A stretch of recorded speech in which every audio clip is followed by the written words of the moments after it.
Assalamualaikum warahmatullahi wabarakatuh. Selamat malam dan salam sejahtera bagi kita semua.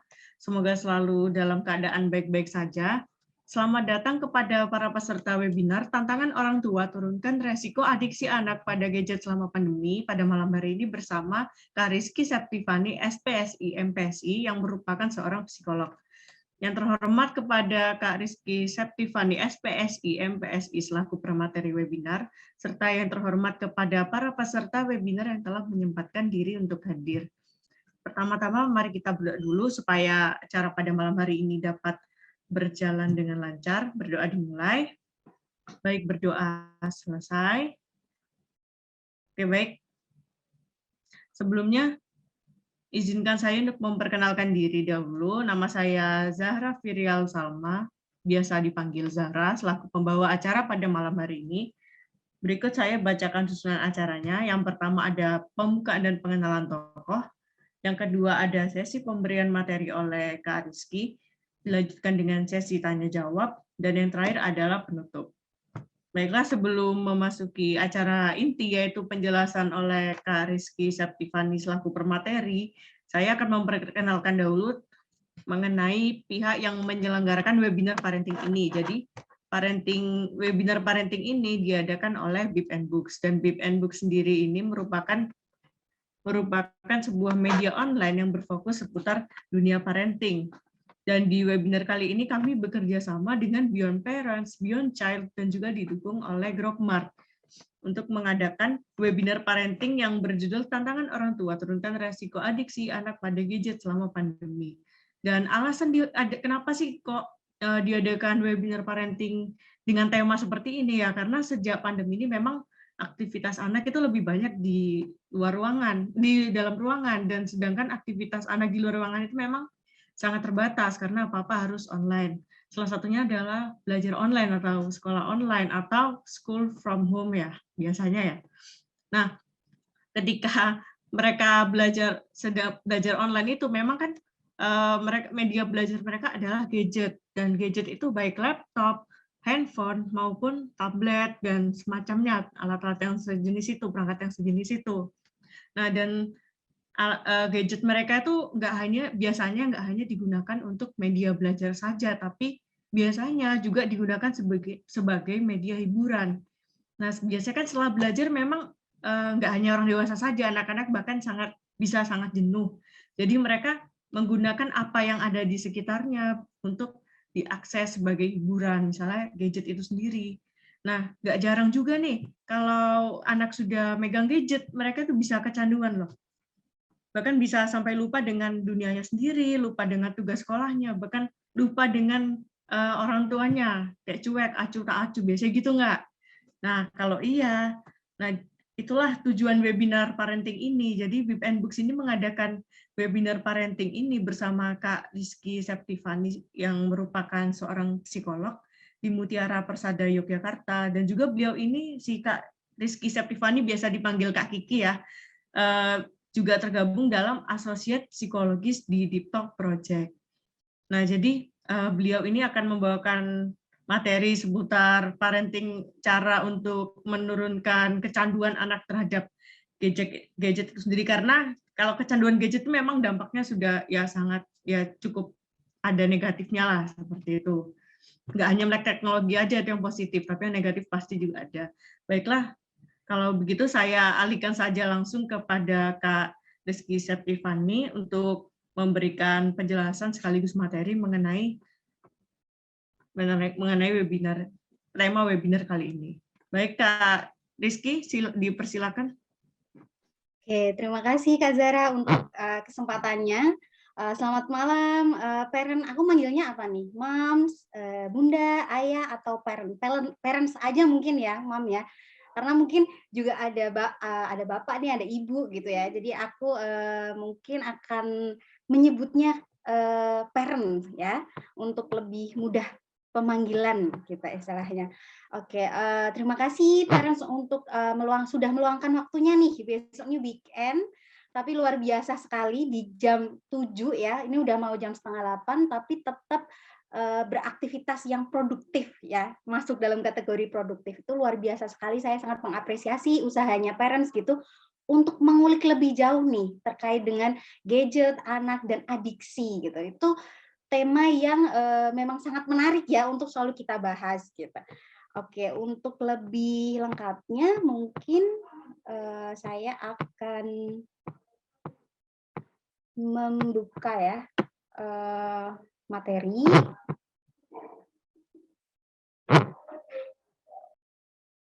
Oke, baik.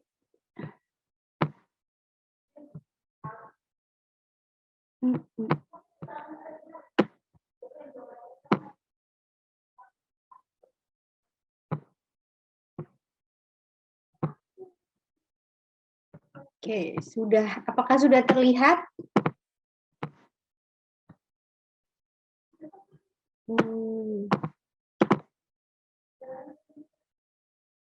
Oke, sudah terlihat ya, Kak Zara ya?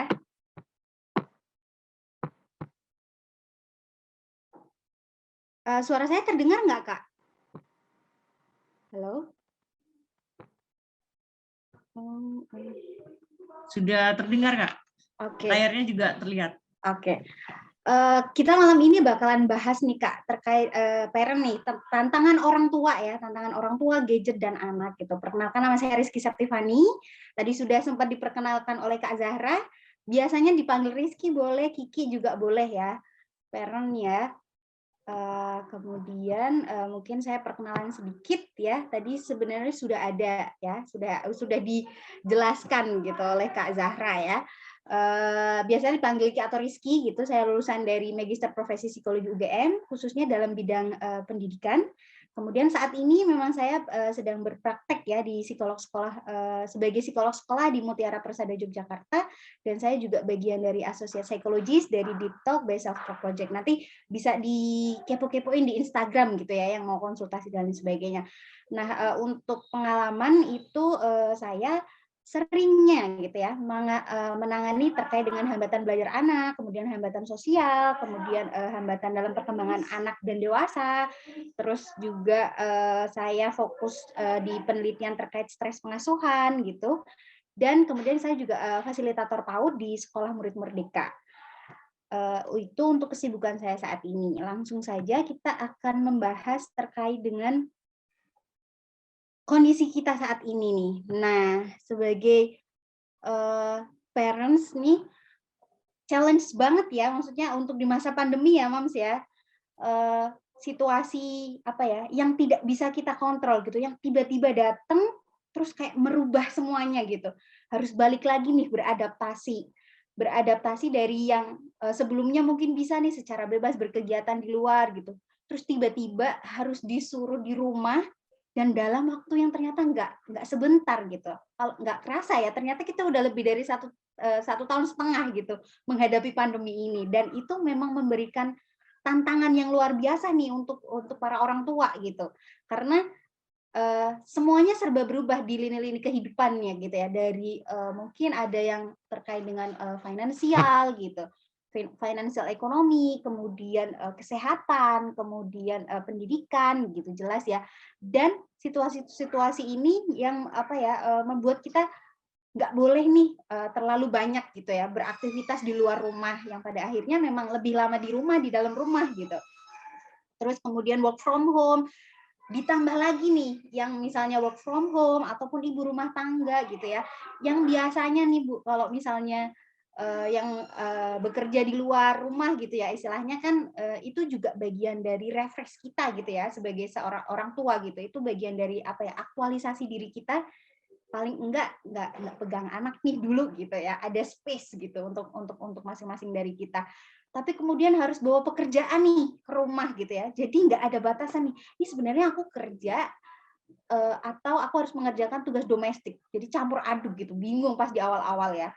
Kemudian ditambah lagi nih untuk yang anak-anaknya harus full from home gitu, tantangannya bertambah lagi nih kalau semisal ternyata anaknya usianya mungkin bayi atau mungkin TK gitu. Kalau mungkin SMP, SMA sudah lebih apa ya, lebih santai mungkin ya Mama ya. Karena mereka sudah bisa mengatur jadwalnya sendiri gitu ya, udah paham apa yang harus dilakuin. Tapi kan beda nih kalau misalnya terkait dengan anak-anak memang yang misalnya masih SD di bawah ya, di bawah usia 12 tahun yang memang harus masih perlu bantuan orang tua gitu loh ketika harus school from home gitu. Apalagi ditambah lagi misalnya anaknya nggak cuma satu gitu, anaknya 2, 3 gitu. Itu kan wah pundak tuh rasanya pasti berat banget gitu ya. Harus apa ya, membatasi kegiatan di luar rumah, kemudian tugas tambah banyak, nggak hanya tugas domestik ternyata gitu. Di sininya di pundaknya sini lagi beban untuk bisa mengajari anak, mendampingi anak gitu. Belum kalau misalnya anaknya apa ya, lagi nggak mood, wah super ekstra gitu. Tapi luar biasa sekali gitu ya parents yang hadir di malam hari ini gitu istilahnya usahanya luar biasa bisa melewati 1,5 tahun gitu. Dan juga mungkin selama proses itu ada banyak sekali gitu ya pergulatan ya batin istilahnya kayak perasaan kita gitu. Ya ada happy, ada worry, khawatir gitu ya. Kemudian bosan, jenuh, ya ada rindu kangen ya, kangen main di luar gitu. Ada juga perasaan sedih, overwhelmed gitu ya, kayak banyak banget hal yang difikirkan gitu. Kemudian juga stres. Nah, kalau menurut penelitian nih, parents ternyata selama pandemi ini emosi yang paling banyak muncul itu memang perasaan bosan, jenuh, worry ya, itu yang dominan yang sering muncul gitu. Karena secara harfiah sendiri kita manusia sosial, makhluk sosial yang memang harus bertemu dengan bertemu dengan manusia lain gitu ya. Jadi ini hal baru yang dimana tubuh nih harus bisa adaptasi, diminta dipaksa untuk harus adaptasi gitu ya. Jelas ada tantangan-tantangan sendiri ya, ada emosi-emosi yang muncul gitu. Kemudian pada akhirnya menimbulkan perilaku-perilaku nih dalam keseharian kita gitu ya. Wah ternyata ada positifnya juga nih gitu ya ketika di rumah gitu ya, mengulik hobi gitu ya, mungkin yang tanaman, masak gitu. Terus habis itu juga mini quality time gitu ya, banyak menghabiskan waktu dengan keluarga, anak gitu yang mungkin dulu jarang gitu ya, tapi sekarang tambah lagi gitu ya istilahnya ya. Yang dulunya jarang me time ya, kemudian bukan negatif ya, mungkin hal-hal yang kita rasain kok nggak enak, nggak nyaman gitu ya. Jarang me time jadinya karena pekerjaan dibawa ke rumah, kemudian pekerjaan domestik juga ada di rumah gitu ya. Jadi semuanya kumpul jadi satu kayak nggak ada space untuk orang tua gitu ya.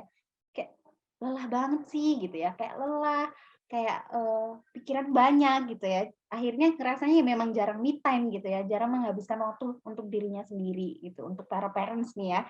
Kemudian mencari hiburan nih, kemudian workout, olahraga dan sebagainya gitu. Nah,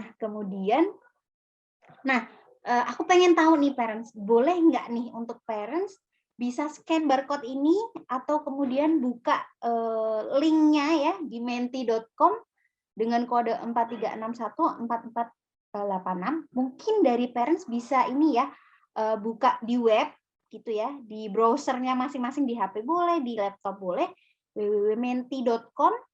Nanti di situ akan ada kodenya 43614486. Nah, nanti bisa tuh di situ bakalan ada sebuah pertanyaan yang aku penasaran banget nih parent. Apa aja sih gitu ya yang dilakuin gitu selama pandemi. Di situ ada 2 pertanyaan. Aku pengen banget tahu jawaban dari parent yang ada di sini ya. Oke, aku stop share dulu. Mungkin dari partisipan sudah ada yang buka? Sudah ada yang buka? Sudah ada yang buka belum ya?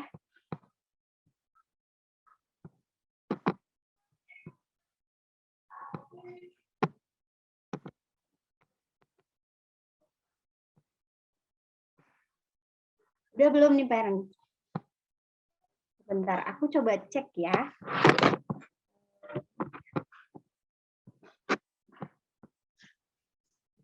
Oke, Kak Zara boleh minta tolong di copy linknya?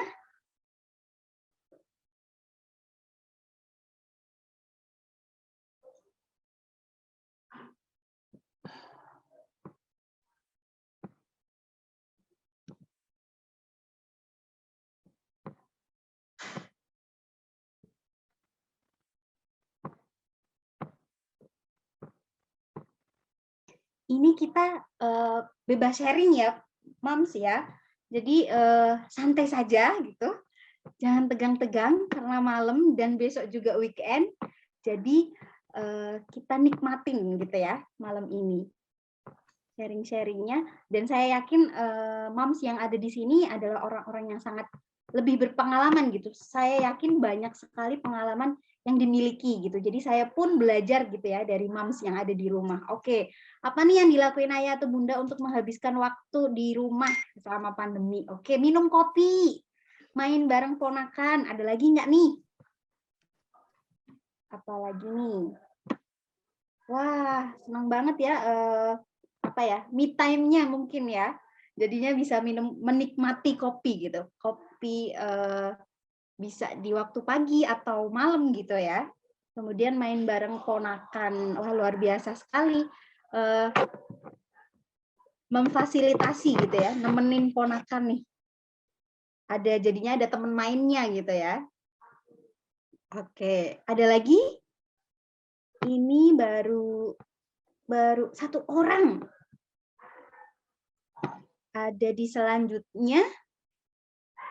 Bermain di halaman, bermain HP, menonton TV. Oke, buat teman-teman sudah bisa buka.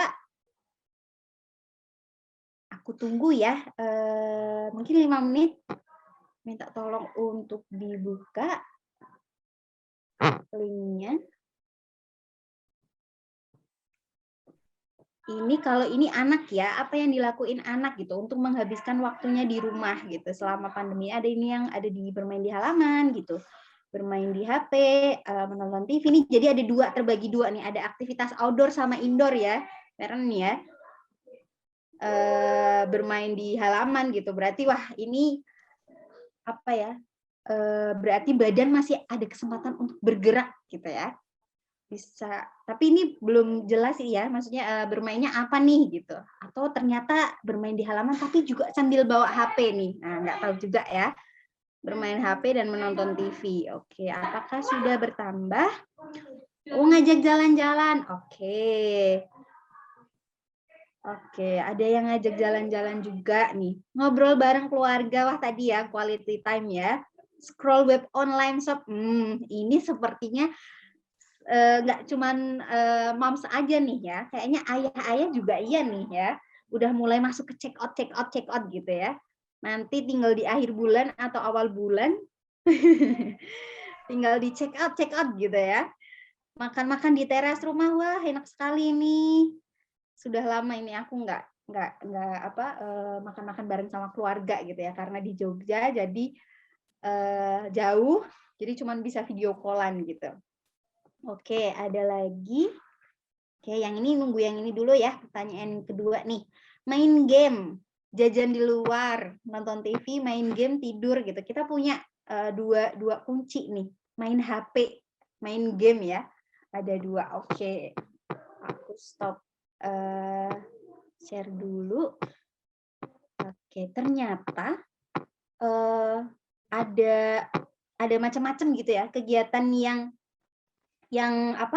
dilakuin gitu ya, terutama untuk anak gitu. Ada yang belajar bahasa Inggris juga nih, kemudian list vocabularies around ya, jadi menuliskan vocab yang ditemuin ya, mungkin ya, tidur, jajan di luar, nonton HP, bermain di halaman, belajar bahasa Inggris. Luar biasa banget ini, membuat art. Oh my god, ini ya bagian dari relaxing juga gitu ya, membuat art itu bisa release stress juga nih Moms.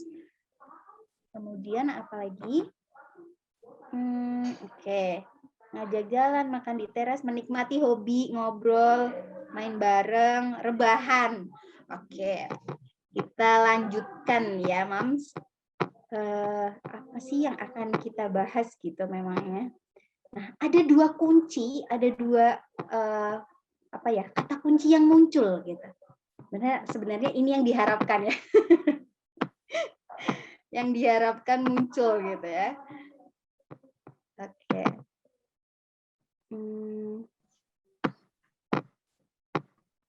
Oke. pernah nggak nih Mams, ketika di rumah ya, tadi kan ada nih yang main HP, yang main game gitu.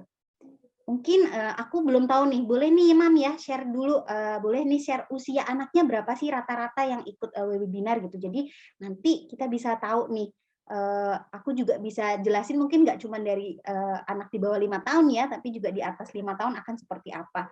Ada nggak nih Mam, kalau misalnya pas disuruh makan tuh mesti nanti dulu lagi main game gitu, nanti dulu lagi nonton YouTube gitu, atau bahkan yang seusia TK mungkin ya, 5 tahun itu udah bisa request, "Mah pinjem HP-nya, mau lihat Cocomelon," gitu. Atau, "Mah pinjem HP-nya, mau main games," gitu. Terdengar asing nggak, Mams? Untuk apa ya, istilahnya kayak, kok perasaannya kayak, wah kok anakku sepertinya gitu ya, hari-harinya dipenuhi dengan tablet, HP gitu ya. Dan settingnya bisa di mana aja, ada yang cuma rebahan, tiduran, tapi pegang HP gitu ya istilahnya. Kemudian di ruang keluarga nih, nonton TV, TV-nya nyala gitu. Tapi yang duduk main HP, jadi TV-nya nonton kita gitu ya. Terus ada nih dapur, ruang makan, makan pun gitu. Tetap gitu ya, harus harus ngelihat HP gitu ya, harus ngelihat YouTube. Kemudian pas waktu bermain di luar rumah nih juga sama nih. Jadi HP nggak boleh ketinggalan, harus harus dibawa gitu. Dalam perjalanan gitu, misal naik mobil, perjalanan panjang gitu, itu juga nggak boleh lewat gitu ya istilahnya. Nah, hal-hal yang kayak gini tuh rasanya mungkin dulu dulu tuh kayak mungkin biasa ya, Mam, karena kita mungkin pada waktu dulu di awal-awal munculnya HP gitu, munculnya gadget ya, munculnya internet itu jadi hal yang di kita gitu ya, masih hal yang mungkin belum sejauh sekarang gitu, yang semuanya serba teknologi gitu. Oke. Nah, ada lagi nih, Mam. Aku pengen tahu nih, Mams. Kita akan membahas gadget dan lain sebagainya. Tapi aku pengen tahu pendapatnya Mams lagi ya. Boleh dibuka Padletnya. Nanti Mams tinggal Kak Zara minta tolong boleh untuk ngopi linknya. Boleh. Oke. Aku bakalan lihat nih. Jadi Mams di sini. Aku pengen main kuis sebentar ya Mams ya. Biar kita menyamakan persepsi kita gitu. Persepsinya kita terhadap gadget dan lain sebagainya sama nggak nih gitu ya. Oke, saya mungkin share screen dulu.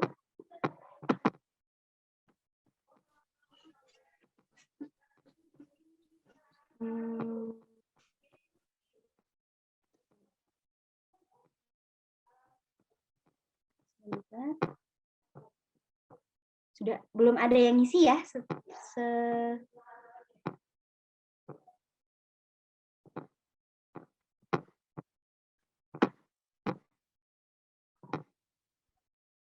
Oke. Nih Mams, di sini ada pertanyaan ya Mams ya. Menurut Mams nih, apa saja sih yang termasuk dalam gadget? Apa aja sih kalau yang Mams ketahui nih? Nanti jawabannya itu bisa ada di cara nulisnya di sini ya Mams ya. Di pojok ini ada tanda plus warna pink. Nah, silakan diklik aja di situ. Nanti akan muncul. Nah, ini subjek ini bisa diisi namanya Mams semua yang ada di sini ya, gitu. Kemudian yang bawahnya nih Rate the Beautiful ini bisa diisi jawabannya. Jadi menurut Mams itu gadget tuh apa sih gitu? Yang di apa ya? Yang familiar atau yang tahu apa nih gitu. Ini nggak ada benar, nggak ada salah gitu ya Mams ya. Ini cuman pengen tahu aja aku persepsinya Mams itu apa sih kalau gadget gitu. Jadi biar aku jelasinnya juga nggak ini ya, nggak mispersepsi gitu. Jadi harus satu alat teknologi, oke, sudah ada nih. Apalagi nih alat teknologi, oke. Ada lagi handphone, tab, oke. Handphone, tab, sumber informasi ya, oke. Apalagi nih.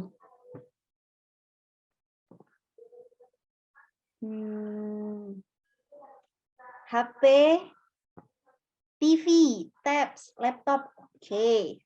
Ada lagi nggak nih? Media belajar dan hiburan. Oke, media belajar dan hiburan ya. Oke nih, kita punya kuncinya nih. Ada teknologi, kemudian ada handphone dan tab ya. Handphone, tabs, laptop, HP gitu. Terus sumber informasi, terus juga media belajar dan hiburan ya. Oke. Masih adakah yang mau menuliskan? Oke, aku akan menggarisbawahi ini, Mam. Persepsi saya gitu ya, sama Mams, sama Ayah di sini sama nih berarti nih.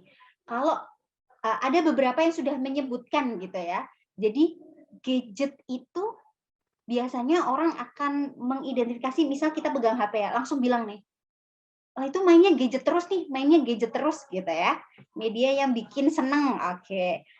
Ada juga nih. Nah, mungkin di sini saya akan menjelaskan gitu ya. Gadget itu dalam apa ya, dari bahasa gitu ya, dari KBBI gitu tuh adalah alat, Mam. Jadi alat elektronik, tadi sudah ada yang menyebutkan ya, Kak siapa nih, Mams atau Ayah nih ya, cucu S ya. Alat teknologi, betul, alat teknologi yang memudahkan kita gitu untuk beraktivitas yang memang sifatnya sudah modern, sudah lebih canggih gitu ya, disebutnya gadget, atau umumnya kalau bahasa Indonesianya nih gawai gitu ya, nama lainnya dari gadget itu gawai. Nah, yang termasuk dalam gadget itu sebenarnya apa sih gitu? Di sini juga sudah ada nih yang menyebutkan ada HP, ada tabs, ada laptop ya. Tapi sebenarnya TV itu masuk nggak sih dalam gadget? Nah, TV itu dibagi jadi dua ya, parents ya. Jadi ada TV analog nih gitu yang belum bisa dimasukin YouTube gitu. Nah, kalau TV-TV yang smart TV yang sekarang itu bisa disebut sebagai gadget. Nah, garis bawahnya adalah gadget di sini adalah alatnya. Jadi kalau misalnya nih ada apa terkait dengan kecanduan gadget gitu. Jadi yang terfikirkan itu biasanya HP gitu ya, kecanduan HP padahal sebenarnya alat elektronik. Saya akan menjelaskan perbedaan atau sebenarnya yang perlu kita fokuskan di mana sih gitu. Di gadgetnya kah atau ada istilah lain? Mungkin di sini Mams lebih familiar gitu ya, lebih familiar dengan istilah gadget gitu karena mungkin lebih mudah diucapkan juga gitu ya, dan itu hal yang sudah umum gitu. Nah, sebenarnya yang menjadi fokus kita adalah ada dua nih, Mam. Gadget dan yang satunya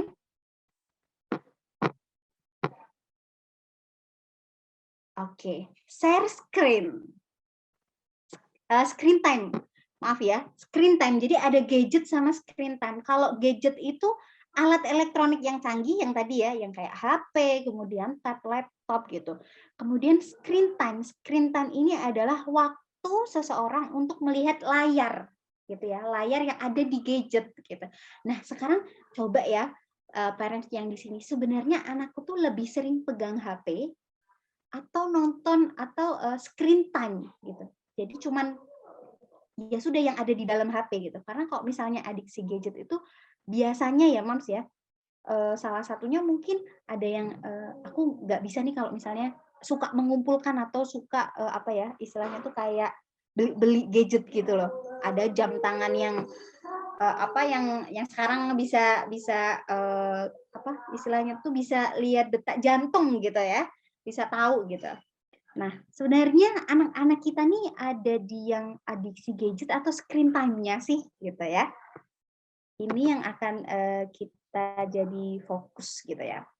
Oke, kalau misalnya gadget itu tadi HP-nya ya, bendanya, alatnya gitu. Tapi kalau dalam penelitian dan biasanya istilah-istilah sebenarnya lebih banyak untuk menggunakan screen time atau media use gitu ya istilahnya tuh. Jadi kalau mungkin udah bergeser biasanya ada istilah adiksi gadget gitu, tapi sebenarnya yang akan kita lihat adalah screen time-nya karena itu penentu sebenarnya dia adiksi atau enggak sih gitu. Jadi bukan dari gadgetnya tapi screen time-nya berapa lama gitu. Nah, kenapa sih Mams gitu? Anak-anak tuh kok betah banget gitu ya sama betah banget dengan screen time gitu. Nah, ini salah satunya adalah screen time ini yang ada di dalam layar itu adalah stimulasi sensori yang sangat kuat gitu. Di situ kita aja sebagai orang dewasa ya, mungkin Mams tahu TikTok gitu, terus Reels gitu. Kita kan merasa terhibur ya ketika melihat di apa ya, mata tuh dimanjakan, mata, telinga gitu ya. Itu tuh sangat-sangat dimanjakan gitu. Ketika kita pegang gadget, ketika kita screen time.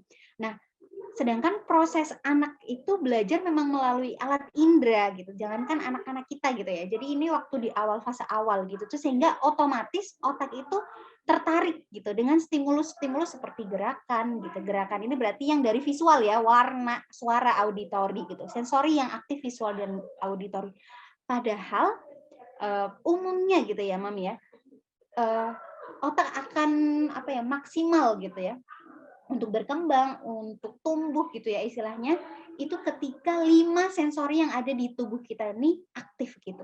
Tapi kenapa sih kok gadget gitu ya atau screen time itu digolongkan cukup berpengaruh atau memiliki efek negatif ya karena itu yang aktif cuma visual auditori padahal sebenarnya tubuh kita ini yang perlu diaktifkan adalah 5 gitu. Tapi memang hal yang paling menyenangkan itu memang dari visual gitu ya. Orang ya orang ketika melihat sesuatu enak dan lain sebagainya kan di awal dari visual gitu ya, nggak yang dari gerakan gitu ya istilahnya. Kemudian yang kedua adalah mudah menemukan perasaan menyenangkan. Mungkin kayak misalnya ketika kita capek gitu ya, stres dan lain sebagainya, kita akan berpikir ulang gitu ya. Kan paling enak tuh kan rebahan ya. Jadi emang tidak melakukan sesuatu, jadi effortless gitu. Nah, ketika kita screen time itu kita menemukan sesuatu yang menyenangkan dan itu gampang didapat. Jadi ya udah, ya screen time kita nggak perlu gerak dan lain sebagainya, ya cukup aja gitu rebahan sambil pegang gitu. Jadi mudah menemukan perasaan menyenangkan. Kenapa pada betah banget screen time gitu. Yang ketiga adalah modeling lingkungan gitu. Kalau dari anak-anak ya Mams ya, kenapa sih pada betah gitu? Sebenarnya itu juga ada pengaruh dari lingkungan gitu. Coba diamati gitu ya Mams ya.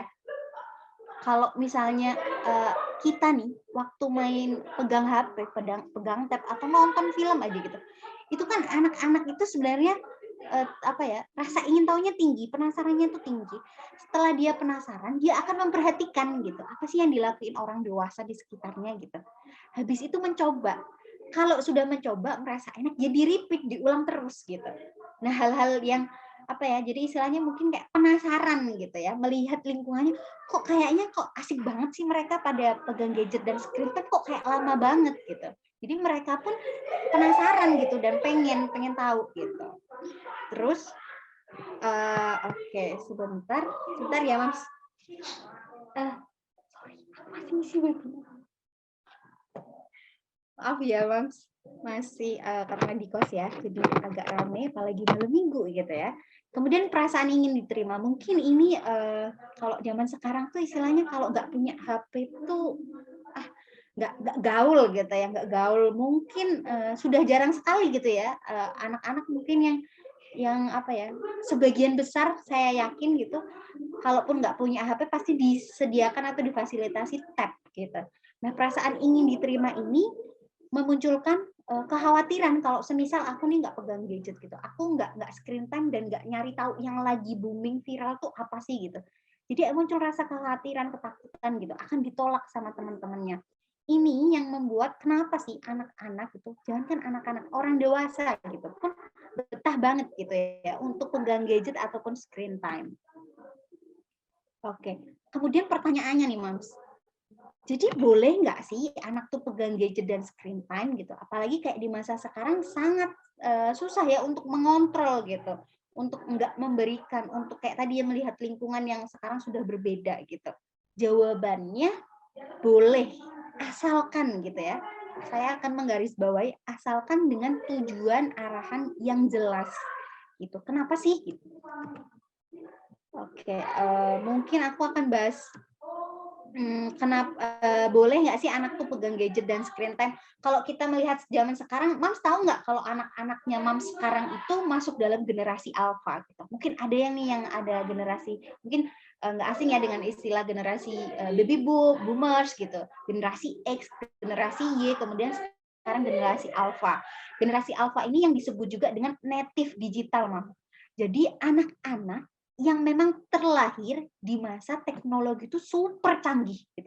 Jadi memang sudah apa ya, itu memang lingkungan yang baru gitu. Kalau dulu kita kan ini ya masih main di luar gitu ya, masih main congklak gitu mungkin, apalagi ya, apa nih Mams yang dulu dimainkan ya, terus habis itu kasti mungkin ya, terus masih bisa ke sawah gitu, main layangan dan lain sebagainya gitu.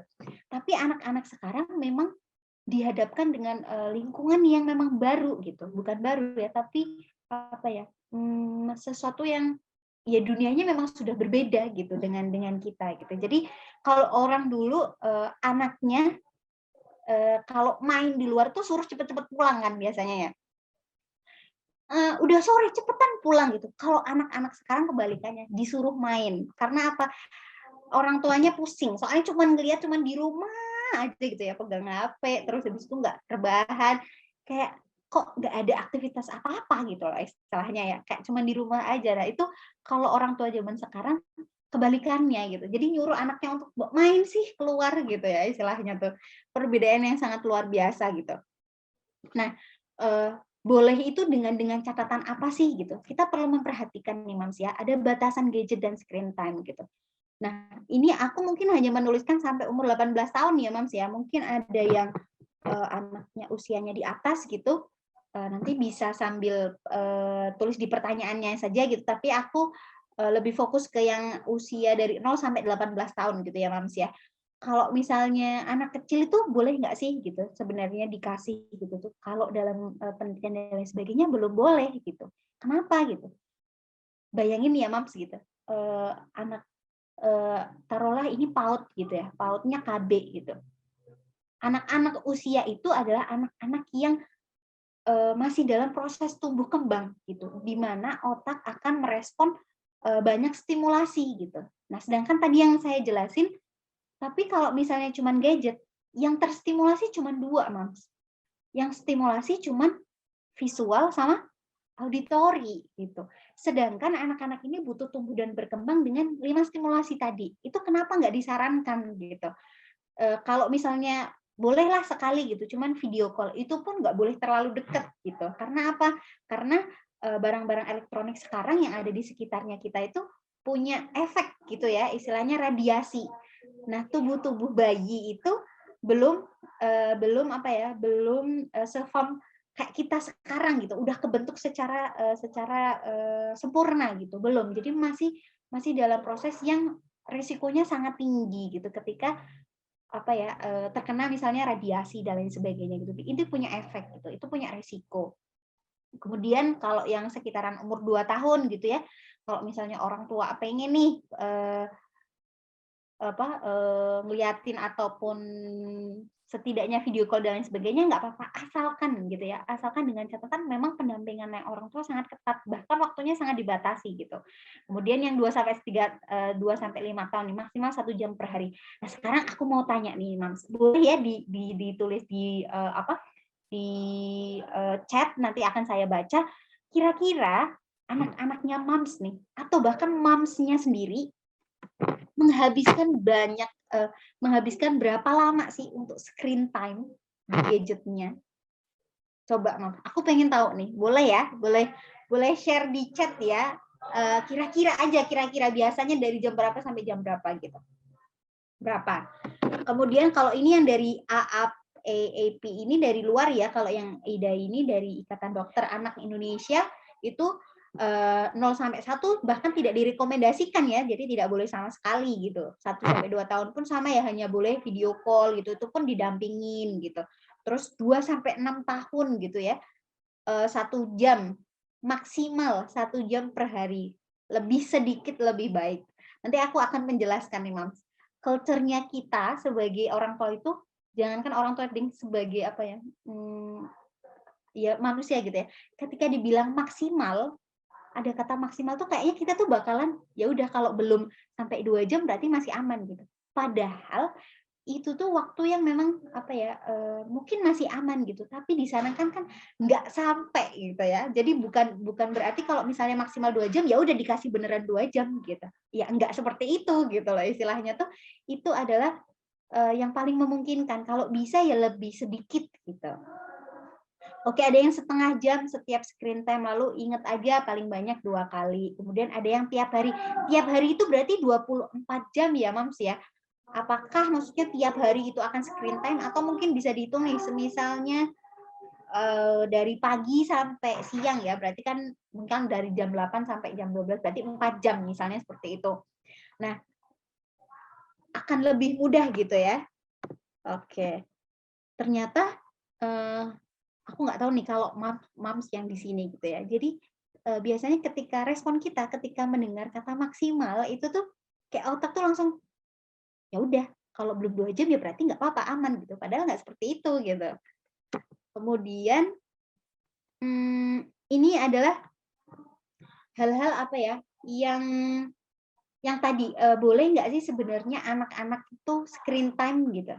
Tadi jawaban saya boleh dengan catatan tadi ya, memperhatikan batasan gitu. Yang kedua adalah pola komunikasi yang terjalin selama proses ya, selama proses screen time itu. Disarankan gitu ya, pola komunikasi keluarga di sini tuh, ya orang tua tuh yang memang masih mendampingi gitu. Setelah mendampingi ya tetap, membuka pembahasan sama anak nih, 2 arah. Jadi, mungkin kalau istilahnya gini, ada yang, aku dampingin kok, aku nemenin gitu, tapi ya udah anaknya main HP, kadang juga ada gitu, kitanya juga main HP gitu, jadi nemeninnya sama-sama main HP gitu kan ketemu ya. Dan, harapannya kan di sini terjadinya komunikasi 2 arah. Komunikasi 2 arah di sini adalah, Mams, kalau anak-anak itu, mungkin aku akan lebih banyak membahas yang, usia di bawah 5 tahun ya. Untuk case-case tertentu nanti mungkin ada yang di atas itu. Anak umur 5 tahun itu masih dalam, proses, praoperasional, jadi belum sudah dalam masa dalam kognitifnya itu, konkret gitu. Jadi misal nih Mams ya, Mams ada video, kalau kita tahu ya di situ pensil gitu, kan bentuknya pensil ya, kita tahu karena sebagai orang dewasa, kita sudah paham kalau yang di situ tuh ya nggak nyata gitu, yang nyata tuh yang ada di sini bentuknya kayak gini. Nah kalau Mams tahu di usia di bawah 5 tahun itu, anak-anak hanya tahu ya udah bentuk pensil itu ya di situ gitu. Tapi belum tentu ketika nanti kita dihadapkan di kehidupan sehari-hari, ditanya itu, dia paham. Itu belum tentu gitu. Karena apa? Karena bentuknya di situ kan bukan 3D, bukan konkret, bukan asli yang bisa kita lihat, bisa kita raba gitu ya, bisa kita sentuh gitu istilahnya. Nah, anak-anak ini yang ada di yang proses perkembangannya, proses perkembangan kognitifnya itu masih, harus konkret dulu gitu, harus diperlihatkan. Jadi sebanyak apapun meskipun orang bilang akan, "Oh itu edukasi," dan lain sebagainya, belum tentu masuk gitu. Ketika ditanya belum tentu anak paham gitu. Itu kenapa harus 2 arah. Kenapa? Ketika selesai menonton, kita ajak ngobrol gitu. "Tadi lihat apa?" gitu. "Oh lihat mobil." "Mobil itu yang mana sih? Kalau di sini ada nggak?" gitu. Jadi diperlihatkan langsung, "Oh ini loh bendanya." gitu. Tapi banyak kan yang kayak, ya kan untuk edukasi di situ sudah lengkap, udah ada warna, udah ada benda-benda, udah ada mobil gitu. Tapi kita lupa gitu, apakah mereka sudah mampu menangkap informasi itu yang nantinya ketika di kehidupan sehari-hari tuh dia paham gitu. Nah, itu yang kadang kita sebagai orang tua miss gitu ya, Mam ya. Yang kedua, mengajak anak untuk menceritakan kembali apa yang dilakukan gitu. Jadi kalau semisalnya ada main bareng gitu, ya sudah kalau sudah selesai diajak ngobrol, "Tadi habis nonton apa sih?" gitu. "Oh kayak apa sih?" gitu. Jadi ditanya, ini untuk menangkap pemahamannya dia gitu. Kalau misal ada yang salah dan lain sebagainya, kita bisa langsung cepat mengoreksi gitu pemahamannya anak. Sometimes kita nggak tahu ya gitu ya, maksudnya di dalam, permainan gitu, apalagi misalnya kayak game-games gratis di YouTube itu sometimes ada kayak link gitu yang tiba-tiba muncul kan Mams gitu. Nah, pas pas pada kondisi itu kita nggak mendampingi gitu. Nah, ya udah biasanya kan anak itu scroll-scroll aja pokoknya, lihat-lihat aja, pencet-pencet aja gitu. Nah, itu ya Mams ya. Kemudian yang ketiga nih, bahaya atau enggaknya dilihat dari usia anak tadi ya, yang saya sebutin kalau kebutuhan pada anak itu usianya tuh beda-beda gitu. Usianya beda-beda, kebutuhannya pun beda-beda untuk tumbuh dan kembangnya anak. Jadi kita harus harus tahu nih di fase mana sih anaknya kita gitu. Yang dibutuhkan saat ini tuh apa sih gitu. Jadi usia kayak tadi di bawah 2 tahun tidak disarankan ya karena tadi kebutuhan sensori yang lebih banyak gitu ketimbang hanya visual aja atau auditori gitu. Mams, kalau Mams tahu kenapa sih anak-anak di KB itu selalu dilatih ininya perabaannya taktil. Ini Mams yang sangat berpengaruh untuk mengaktifkan istilahnya neuron itu saraf yang ada di otak itu adalah indera peraba, Mas. Ya dari telapak tangan kemudian kaki. Itu kenapa kalau misalnya di sekolah gitu paling awal di KB itu kenapa sih kok mainnya cat pakai tangan Miss gitu atau harus gremet-gremet bola atau kertas gitu ya istilahnya biar tahu atau mainan biji-bijian gitu. Karena memang sensori ini adalah apa ya istilahnya pengaktif gitu ya, pengaktif neuron-neuron untuk menyambungkan lebih cepat gitu ketimbang visual dan pendengaran gitu. Jadi lebih cepat yang bagian peraba. Terus yang kedua yang perlu diperhatikan ya ketika mengizinkan anak gitu ya, istilahnya memperbolehkan itu adalah kegiatan yang dilakukan. Ini yang tadi aku bilang ya boleh aja gitu, tapi kita juga harus lihat gitu apa yang dilakuin sama anak gitu. Screen time-nya tujuannya jelas nggak gitu ya, terarah atau enggak, atau cuman sekedar ya udah mau main aja, buka-buka games, kemudian YouTube gitu, tapi nggak terarah. Tujuannya apa? Apakah memang untuk belajar gitu? Kalaupun belajar, ya sudah berapa menit gitu ya. Kemudian setelah lihat YouTube apa nih yang bakal dilakuin? Apakah mau mempraktekkan yang ada di YouTube di kehidupan sehari-harinya gitu atau apa gitu. Jadi harus ada harus tujuan yang jelas gitu. Kemudian yang kedua, waktu, tipe dan penggunaan. Nah, ini adalah tantangan yang mungkin sering parents temuin gitu. Waktu, tipe dan penggunaan ini screen time ini biasanya tidak disarankan gitu ya untuk dilakukan sebelum jam tidur anak gitu. Kenapa? Karena cahaya di HP di waktu malam itu kan ini ya berbeda gitu dibandingkan dengan waktu siang gitu. Respon mata pun berbeda di waktu siang maupun malam gitu.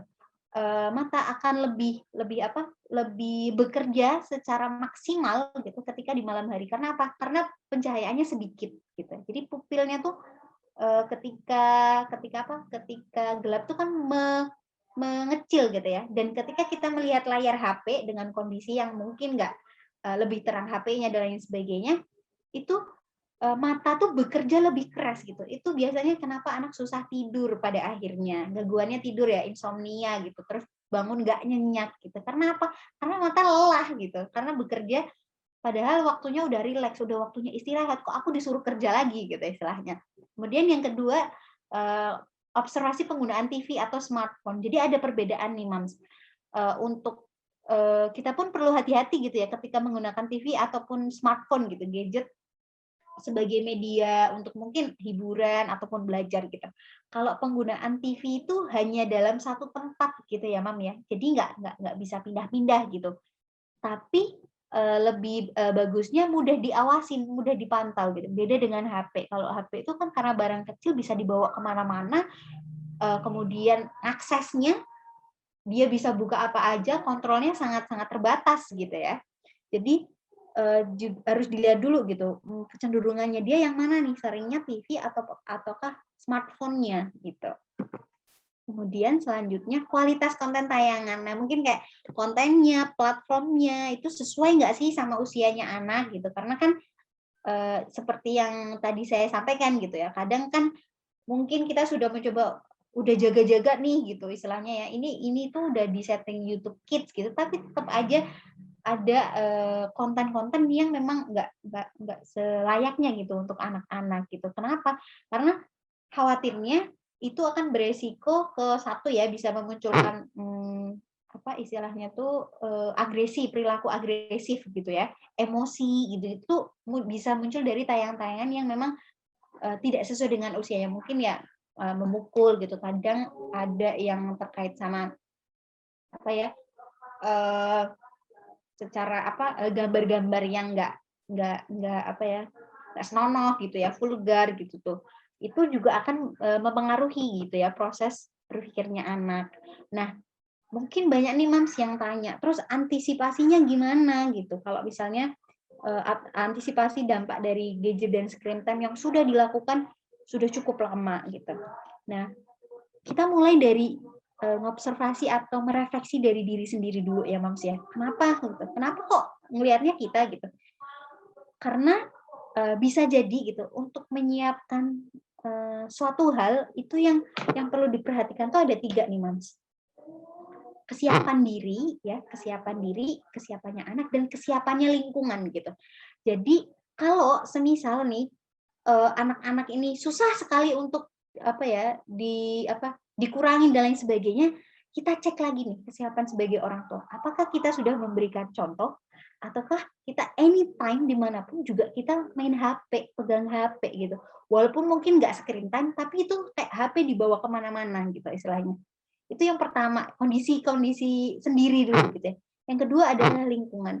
Mungkin ini akan struggle dengan lingkungan keluarga yang mungkin tidak terdiri dari ayah ibu gitu ya. Mungkin ada yang satu rumah dengan mbah gitu, satu rumah dengan bude, bule gitu. Yang aturannya pun beda-beda satu keluarga dengan keluarga yang lain gitu. Nah, di situ mungkin akan menjadi tantangan gitu. Kita memang perlu kerjasama nih, dan memang nggak mudah ya Mams ya. Maksudnya aku juga bisa memahami gitu untuk bekerja sama dengan banyak kepala gitu ya di dalam satu rumah itu bukan hal yang mudah gitu istilahnya, perlu kompromi, perlu kesabaran yang luar biasa gitu. Tapi memang hal itu paling enggak udah kita utarakan apa sih yang harus apa yang dibutuhin gitu. Aku butuh nih anakku soalnya screen time-nya lagi banyak. Boleh dong misalnya kalau memang mau main HP di dalam kamar aja gitu. Jadi yang tidak terlihat anak misal gitu. Nah, karena memang satu tadi ya, kemudian lingkungan, kemudian kesiapan anak. Anak-anak di bawah usia 5 tahun itu kan regulasi atau pengaturan emosinya itu kan belum begitu bagus ya Mams ya. Jadi kalau semisal kita memaksakan gitu, anak belum siap tapi kok udah dikasih HP, udah dilihatin dan lain sebagainya, ya jangan disalahkan anaknya gitu. Ketika nanti dia tantrum ketika tidak diberikan gitu. Karena apa? Emosinya belum siap gitu. Jangan istilahnya dia belum tahu untuk mengontrol rasa kecewanya, rasa marahnya gitu. Jadi kita lihat dulu gitu kondisinya anak kayak apa nih gitu. Kemudian yang kedua, membuat peraturan dan kesepakatan dengan anak dan lingkungan rumah. Ini yang tadi saya jelaskan. Mungkin kita nih sudah sering gitu. Saya yakin Mams sudah banyak pengalaman dan sudah mencoba berbagai cara gitu yang hadir di sini. Dan saya sangat apresiasi itu. Orang tua mana sih gitu ya istilahnya yang akan membiarkan anaknya untuk bergelut gitu ya dengan gadget dan screen time sepanjang waktu gitu istilahnya. Dan sometimes kita merasa bahwa udah ada nih peraturannya, kesepakatannya udah ada gitu. Tapi kadang ada satu hal yang terselip gitu di kita tuh. Perasaan atau emosi kayak, wah kok kasihan tapi ya kalau semisal nggak diperlihatkan. Atau rasa teganya itu loh Mams ya, yang masih mungkin itu yang perlu kita proses gitu. Rasa tega orang tua ini kalau ngelihat anak nggak main HP kayak teman-temannya kok pada main HP tapi anak kok enggak, kok kasihan ya gitu. Nah, hal-hal yang seperti itu tuh adalah hal yang bisa yang paling bisa kita kontrol gitu Mams sebenarnya ketimbang di lingkungan gitu.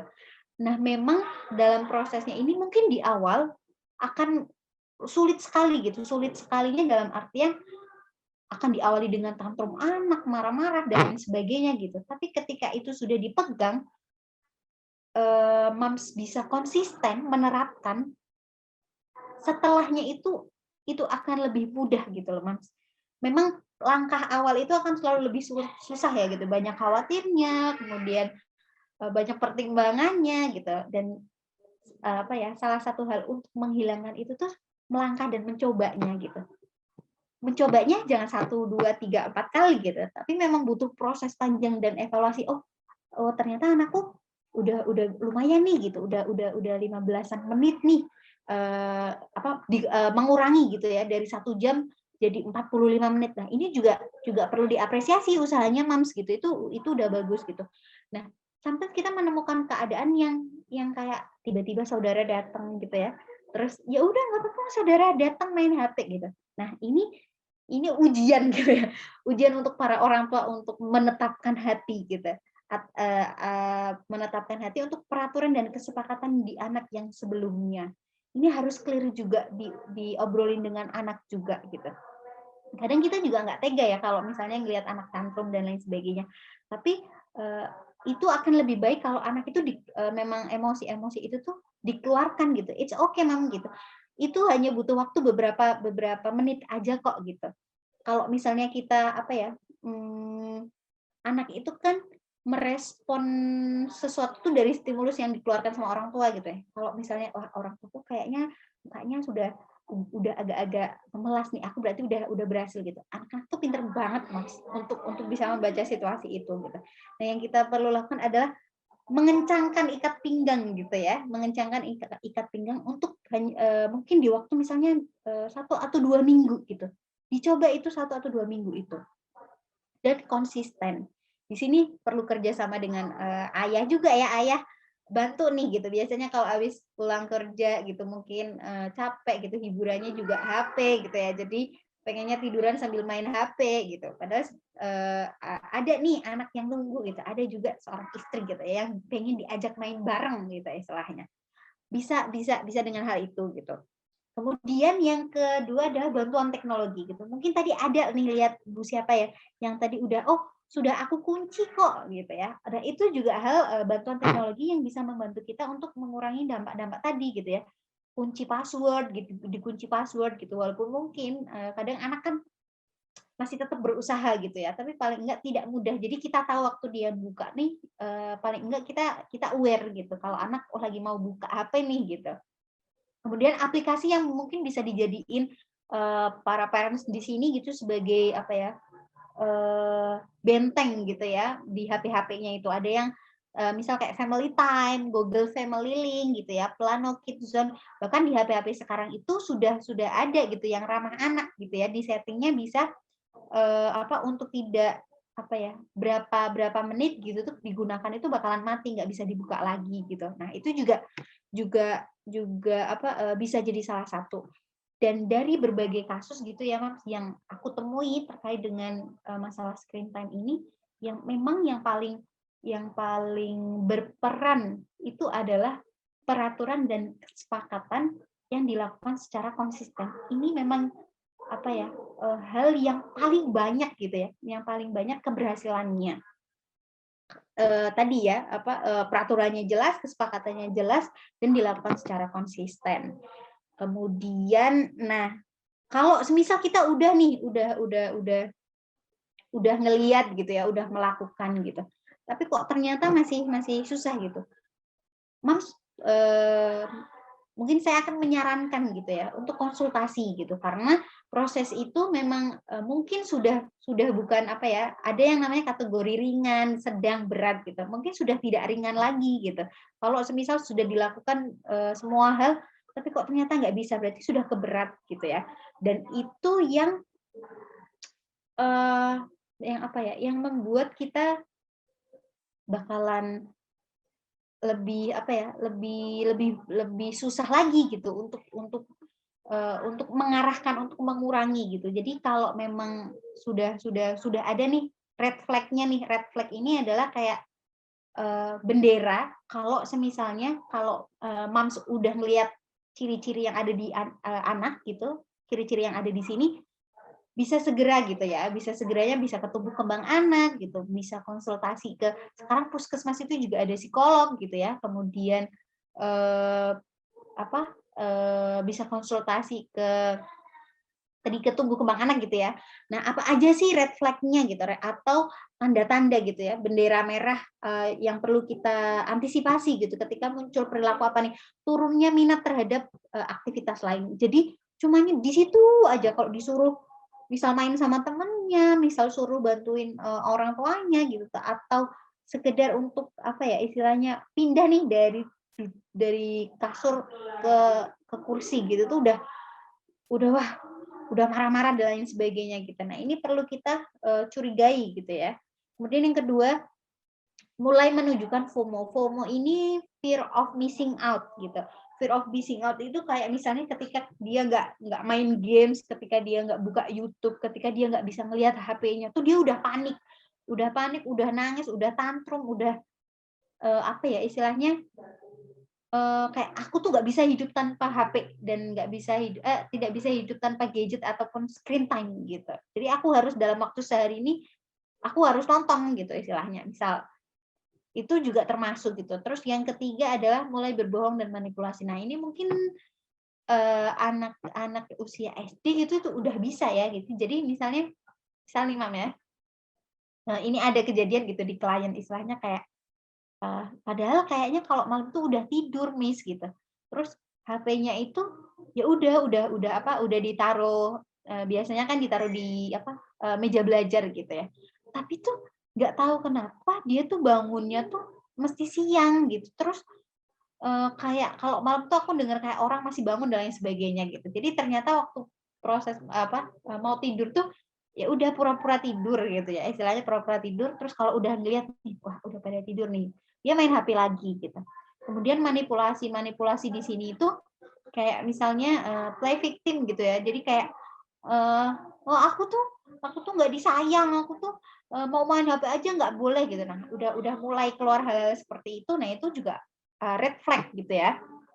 Yang keempat mungkin yang lebih mudah kita lihat ya, lebih mudah kita observasi juga, kayak tantrum gitu, kemudian emosi nggak stabil, nggak terkontrol, ya marah ya, yang sampai ini tuh reaksinya sudah sampai menyakiti diri sendiri atau orang lain. Yang digarisbawahi tantrum emosi nggak terkontrolnya ini, semisal dia memukul-mukul kepala gitu ya, pakai tangan, kemudian ke tembok, kepala gitu dijedotin gitu ya ke kepala, atau memukul orang, melempar barang gitu. Ketika dia nggak boleh, ketika dia jauh dari gadget ataupun screen time gitu. Terus yang kelima adalah pembicaraan yang tidak lepas dari pembahasannya gadget ataupun screen time. Jadi obrolannya itu terkait dengan gadget terus gitu. Jadi ini yang istilahnya bisa menurunkan gitu ya emosi empati gitu, perasaan empati, simpati gitu tuh sampai nggak ada karena kepekaannya udah nggak ada gitu. Jadi nggak peka terhadap lingkungannya. Oke, terima kasih udah habis sebentar. Kayaknya aku ada slide yang terlewat. Ya enggak ya?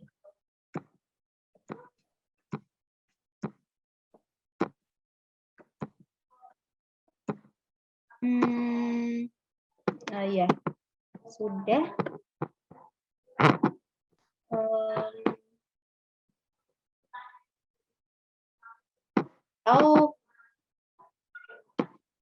Efek ya. Saya belum menjelaskan terkait sama efek. Nah, efeknya ini Mas, itu bisa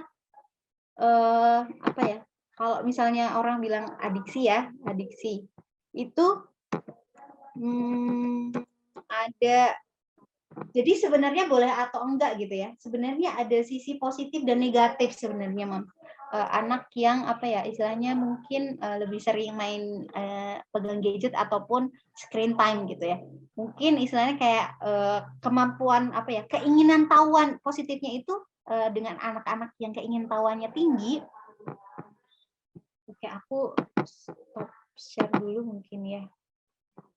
Dengan anak-anak yang keinginan tahuannya tinggi, itu akan lebih mudah mendapatkan informasi. Jadi kepuasan dalam dia mencari informasi itu dapat gitu. Ini positifnya gitu ya. Yang kemudian yang kedua itu adalah mengasah dia untuk berpikir kritis gitu. Karena kok ini kayak gini ya, kok kayak gini ya gitu. Jadi itu mungkin dari sisi positifnya. Kemudian ketika meningkatkan minat anak gitu dalam mengenal ya, Mam, bukan bisa baca, mengenal huruf, mengenal kata gitu ya.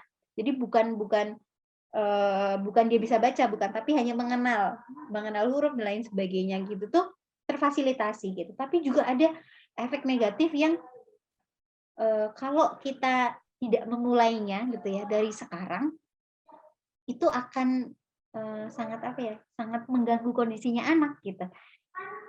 Salah satunya mungkin dari masalah fisik dan fisik tubuh gitu ya, istilahnya mungkin gangguan mata gitu, kemudian gangguan pendengaran gitu karena misalnya kenceng gitu ya istilahnya. Kemudian posisi tubuh nih, kadang ada beberapa yang ketika main HP, kita pun gitu kan kebanyakan tidur atau kemudian bungkuk dan lain sebagainya. Nah, anak-anak ini kan dalam proses pertumbuhan yang pembentukan tulang gitu. Jadi ketika sudah apa dilakukan terus-menerus gitu, apa kabar gitu dengan posisi tubuh, kondisi fisiknya gitu. Yang kedua, mungkin permasalahan yang muncul ada di permasalahan sosial gitu. Sosial di sini interaksi gitu, interaksi dengan orang tuh kayak agak takut, kaku, kemudian nggak peka gitu ya, nggak peka, perasaan empati, simpatinya itu nggak muncul gitu. Kemudian ada juga permasalahan yang akan muncul adalah dari segi bahasa nih, biasanya keterlambatan bicara gitu. Keterlambatan bicara dalam hal ini ya mungkin orang ini ya nyebutnya speech delay gitu. Kok bisa sih gitu? Ya karena dia pasif gitu, duduk pasif, tidak melakukan sesuatu dan tidak ada komunikasi dua arah dengan orang sebelahnya yang bisa menjelaskan gitu. Jadi itu yang akan berpengaruh gitu ke anak gitu. Kemudian emosi tadi ya kayak tantrum, kemudian rasa cemas, kemudian juga perasaan khawatir gitu yang lebih dominan. Itu kalau tidak dari sekarang gitu ya. Tadi yang perlu saya garis bawahi ada beberapa poin gitu ya. Kalau misalnya apa sih yang bisa kita lakuin sebagai orang tua gitu ya. Tadi mungkin yang paling gitu ya, yang paling akan saya sering ucapkan mungkin kencangkan sabuk gitu ya terkait dengan peraturan, kemudian konsisten gitu dan konsekuensi untuk anak. Seperti itu. Wah, lama ya ternyata. Aku sambil baca chat ya, Mams ya. Kalau misalnya Mams mau tanya-tanya gitu, boleh.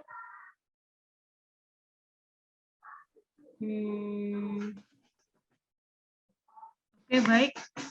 Terima kasih kepada Kak Rizky Septivan ini karena telah menjelaskan mengenai bagaimana sih cara mengatasi orang tua ketika anaknya kecanduan gadget. Nah, ternyata bahkan saat kakak menjelaskan pun ini juga sudah ada yang bertanya. Jadi ya kalau misalnya memang ada yang mau ditanyakan lagi silakan ditanya dulu di kolom komentar. Dan jangan lupa juga ini ada link untuk absensi. Untuk yang hadir di sini bisa diisi dulu link absensi yang dari admin Bib and Books. Mungkin bisa dikirimkan linknya. Baik, tadi ini ada waktu kita mulai acara waktu awal-awal acara ini ada yang udah nanya duluan. Ini ada pertanyaan dari Kak Ratna ya. Ada pertanyaan dari Kak Ratna Puspitasari. Oke. Ada 3 pertanyaan. Jadi yang pertanyaan pertama, terkadang ada kondisi di mana anak menolak ide kegiatan yang orang tua berikan. Bisa karena dia belum tertarik atau memang karena rentang konsentrasi balita yang masih pendek, sekitar 5-15 menit. Bagaimana sih cara mengetahui kegiatan yang bisa menarik ketertarikan anak dan mensiasati situasi ini selama pandemi dalam mendampingi anak di rumah? Yang pertama, Kak. Bisa dijawab dulu mungkin ya? Oke. Saya jawab dulu mungkin ya, Kak Zara ya. Boleh. Kalau boleh tahu tadi usianya berapa, Kak Zara? Ada usianya nggak? Balita, nggak ada. Balita berarti bawah 5 tahun ya kalau balita ya. Iya. Oke. Kalau misalnya kita ngomongin fokus gitu, anak-anak itu memang fokusnya pendek ya. Jadi kalau cara mengetahuinya gampang. Sebenarnya dari umur kemudian dikalikan 2 gitu. Jadi kalau misalnya anak 5 tahun itu rentang fokusnya memang 10 menit gitu. Tapi bukan berarti kalau misalnya itu tuh ya udah kalau paten 10 menit ya udah gitu. Enggak, tapi memang konsentrasi itu bisa dilatih gitu ya. Itu bisa kita latih untuk memperpanjang fokus dan rentang perhatian anak. Nah, kalau pertanyaannya apa tadi Kak Zara ini ya bisa apa yang dilakukan untuk mensiasati karena nggak suka permainan yang Iya. dikasihkan orang tua gitu ya. Oke, mungkin perlu ini kali, observasi dulu ya Mams ya gitu. Kira-kira ketika di YouTube misalnya dia memang senang di gambar dan lain sebagainya di YouTube itu berupa apa gitu. Apakah terkait mobil-mobilan dan lain sebagainya. Kalau memang iya, coba untuk menarik hal-hal yang disenangi sama anak, tapi kita wujudkan di yang nyata gitu. Misalnya nonton misalnya lihat mobil gitu ya, misalnya bis gitu yang memang anak-anak biasanya kan di bawah 5 tahun, misalnya laki-laki ya, biasanya kan ketertarikannya itu mechanical gitu ya. Mechanical tuh gergaji gitu ya, alat-alat tukang gitu, terus habis itu transportasi gitu. Nah, semisal pun sudah dilakukan, ajak anak keluar untuk ketemu sama teman-temannya. Itu biasanya akan sedikit gitu. Kalau sudah ada teman-temannya itu biasanya anak-anak cukup bisa untuk mengerem gitu, karena lihat teman-temannya nggak main berarti aku juga nggak main gitu. Itu juga bisa jadi menghadirkan sesuatu yang memang disenangi sama anak. Permainannya apa Miss gitu? Permainannya bisa apa aja gitu. Sebenarnya tergantung dari kesukaannya anak gitu. Kalau enggak, Mams, kadang kita fokus kata bermain itu harus menyediakan sesuatu ya. Padahal sebenarnya kita juga bisa minta anak untuk membantu kita loh. Semisal anak suka di air ya, ya nggak apa-apa waktu kita beraktivitas misalnya nyuci dan lain sebagainya, anak mau ikut nggak apa-apa diikutkan aja gitu. Jadi bermain itu nggak terbatas istilahnya harus ada paper and pencil gitu ya, harus ada benda mobil dan lain sebagainya, enggak. Bahkan untuk kehidupan sehari-hari misalnya aja beras ya Mams ya, beras sama gelas gitu ya, itu dicampur dikasih pewarna dan lain sebagainya, terus anak suruh main itu aja tuh udah seneng gitu loh istilahnya. Jadi digarisbawahi untuk bermain itu nggak hanya tentang kita harus beli dan lain sebagainya gitu. Untuk melakukan pekerjaan sehari-hari pun bagi anak itu adalah bermain gitu. Mungkin mungkin ada tanggapan gitu ya dari siapa Kak? Siapa tadi? Kak Zara yang nanya? Kak Ratna. Oh iya, Kak Ratna Ratna. Puspita. Oke. Mungkin itu ada lagi? Ada lagi dari Kak Ratna lagi, bagaimana agar kreativitas anak juga dapat terpancing saat bermain bersama orang tua dan dapat mengasah minat serta bakat dari anak tersebut. Serta ini ada kelanjutannya lagi Kak. Bagaimana sih juga tanggapan Kak Rizky ini tentang kegiatan anak di masa pandemi, di mana semuanya itu serba online. Dan apalagi anaknya Kak Ratna ini usianya 4 tahun ternyata ya tadi. 4 tahun dan terpaksa harus sekolah online, tapi nggak mau dengerin gurunya, lebih memilih untuk main-main aja. Gimana kalau menurut Kakak? Oke, terima kasih Kak Ratna. Kalau misalnya, mungkin pertanyaan pertama tadi Kak yang di awal terkait dengan, aku ingatnya yang kedua, yang terkait pendapatku tentang pandemi. Yang pertamanya, kreativitas ya? Meningkatkan kreativitas. Oke, kreativitas anak, minat dan bakat. Moms, kreativitas anak, kalau dibilang anak umur 5 tahun itu sebenarnya anak-anak yang sangat kreatif gitu. Nggak usah kita cari gitu ya, cukup kita fasilitasi. Tapi terkadang yang membuat kita bilang nggak kreatif, itu adalah karena kita ngerasanya paling tahu kondisi.